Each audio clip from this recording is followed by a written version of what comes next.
एक supplementary question था sir कि लास्ट टाइम सियांग बांध स्ट्रक्चर जो बनाया तो मंथ्स टुगेदर सियांग ओवरफ्लड होने से ब्रिज हो गया, इसलिए 80% पानी नदी लेफ्ट बैंक साइड में चला गया। तो उसको अगर हम लोग अभी इमरजेंट फ्लड कंट्रोल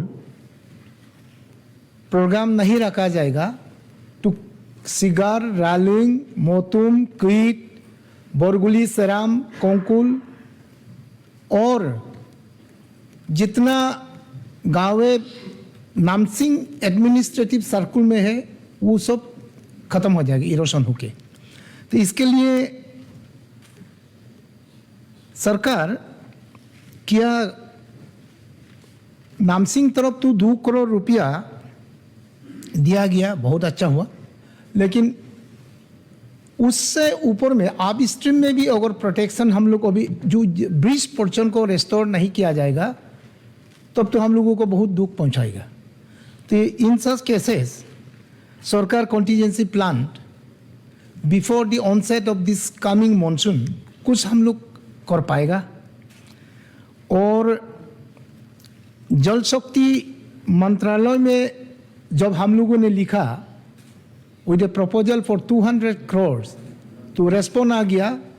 तो इसका सीएम साहब ने भी दफ़ा दफ़ा मॉनिटर किया, बताया। तो उसका नतीजा यही हुआ कि कमिश्नर प्लानिंग ने एक टेक्निकल एक्सपर्ट कमिटी कॉन्स्टिट्यूट किया जिसमें स्टेट WRD और Brahmaputra board and then central water commission, ये तीनों का एक्सपर्ट सब जाके वहाँ साइट विजिट किया और उसका रिपोर्ट, टेक्निकल रिपोर्ट किया था। और उन लोगों का टेक्निकल रिपोर्ट और WRD डिपार्टमेंट यहाँ से टेक्निकल एडवाइजरी कमिटी अप्रूवल के लिए अब तक क्या हुआ, प्रोग्रेस किया है, ये मैं ऑनरेबल मिनिस्टर प्लानिंग से जानने, थ्रू आपके माध्यम से जानने चाहता हूँ सर। Thank you.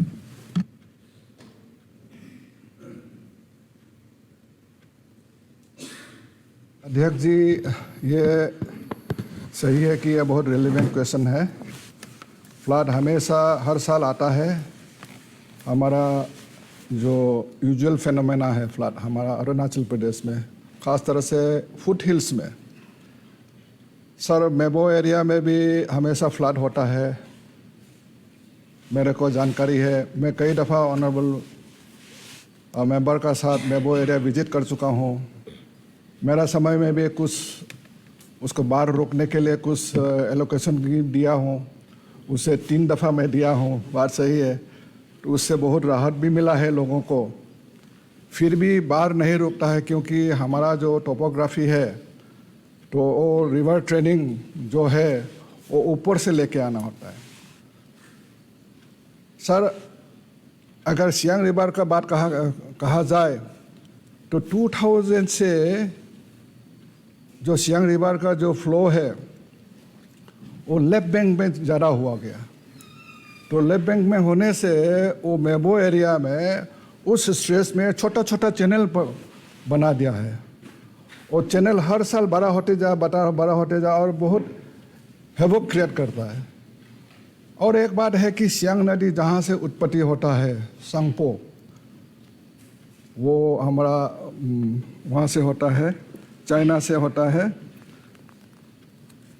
तो सांगपो से लेके हमारा सियांग ये जो ब्रह्मपुत्र ट्रिब्यूटरी तक तो 1600 किलोमीटर है और 1400 किलोमीटर सिर्फ वो आपका उस एरिया में पड़ता है। हमारा अरुणाचल के एरिया में ओनली 200 किलोमीटर है, 1400 किलोमीटर तो चाइना एरिया में पड़ता है। तो इसीलिए हमारा रिवर ट्रेनिंग के लिए भी जो सुविधा होना चाहिए हमारा इतना सुविधा नहीं है।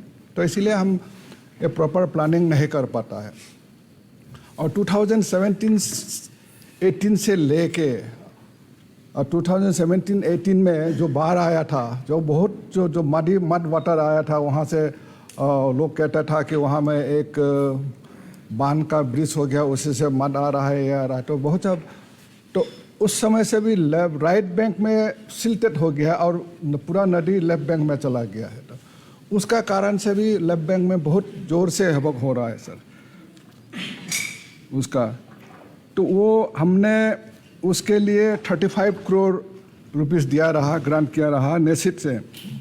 वो मेंबर साहब ने ठीक है बोला है, Mebo side protect to protect Raling, Motum, Kiit, Borguli, Kongkul, Namsing, Gadum, major villages. तो इस एरिया को प्रोटेक्ट करने के लिए नेसिट से 35 करोड़ रुपया दिया रहा।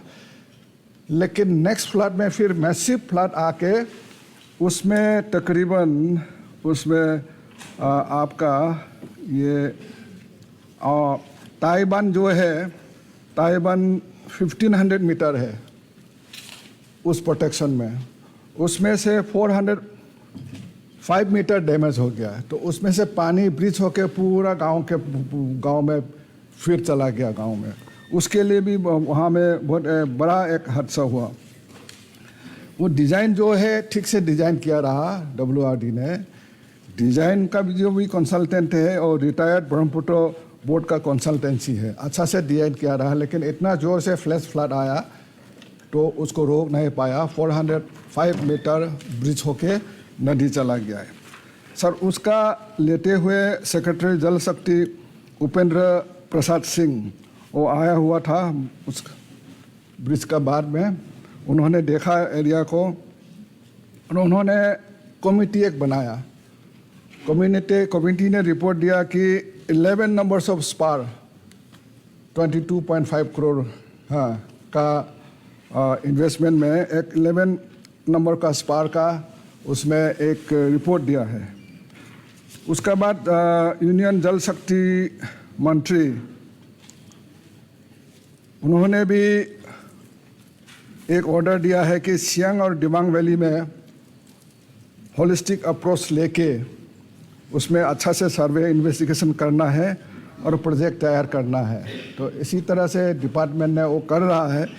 लेकिन तब तक आप जैसे बोला है लोगों को राहत देने के लिए, तो क्या उपाय है सरकार का? तो 2 करोड़ तो दिया है, उसका रिवाइज एस्टीमेट में हम 2 करोड़ दिया है। उसका उपरंची अगर कुछ देना भी होगा उसमें इमीडिएट राहत के लिए, तो हमारा SDRF और NDRF से कुछ पैसा आया हुआ है। चीफ सेक्रेटरी का नेतृत्व में उसका ये जो NDRF SDRF से जो कुछ पैसा आपका एरिया में भी उस राहत के लिए, फ्लड कंट्रोल के लिए जो भी पैसा देना होगा हम उसके लिए हम दे देंगे। आप ये मत सोचिए कि आपका एरिया है, निनोंग एरिंग का एरिया है या टुकी साहब का एरिया है या इस पार का एरिया है, उस पार का एरिया है, वो हम सोचता नहीं है। हम तो नीड बेस सोचता है, जहाँ जो डैमेज होगा, जहाँ चाहिए वहाँ हम ज़रूर पैसा देगा। आप मेरा जो कमिटमेंट है पहले से देख रहा है, अभी भी वही कमिटमेंट है हमारा। बहुत बहुत धन्यवाद।